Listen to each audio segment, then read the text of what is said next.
Seorang remaja penasaran menjadi babi ngepet, mengorbankan orang yang dia cintai untuk kekuatan dan kehilangan dirinya. Di sebuah desa terpencil yang tenang, terletak jauh di dalam pegunungan, kehidupan berjalan sederhana dan malam-malamnya sepi. Udara dipenuhi dengan aroma tanah, hujan, dan legenda-legenda kuno yang diwariskan turun-temurun. Sebagian besar penduduk desa hidup damai, mengurus ladang mereka, membesarkan anak-anak, dan hidup selaras dengan alam.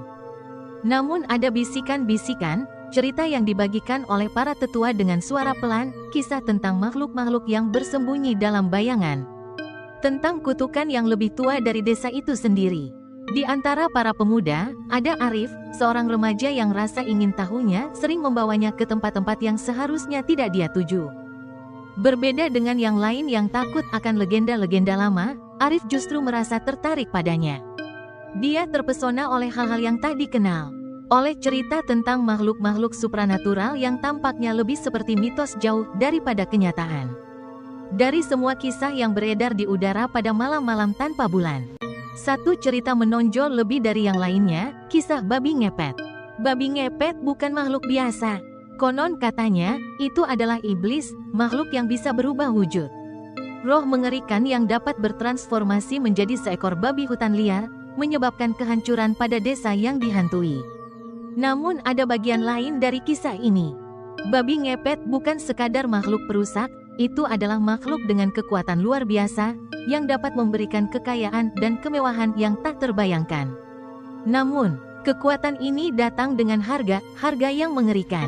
Setiap kali seseorang berubah menjadi babi ngepet, sebuah nyawa harus dikorbankan. Dan nyawa pertama yang diambil haruslah seseorang yang dekat dengan pelaku. Arif terpesona oleh kisah ini, tak bisa melepaskan ide untuk menguasai sihir hitam tersebut.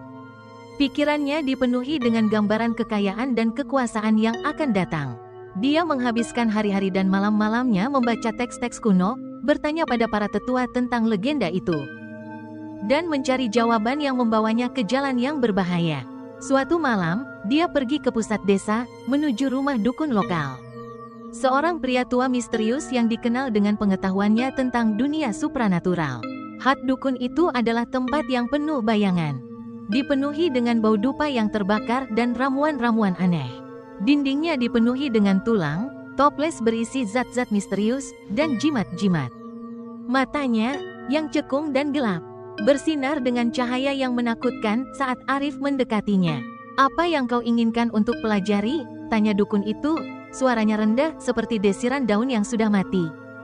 "Aku ingin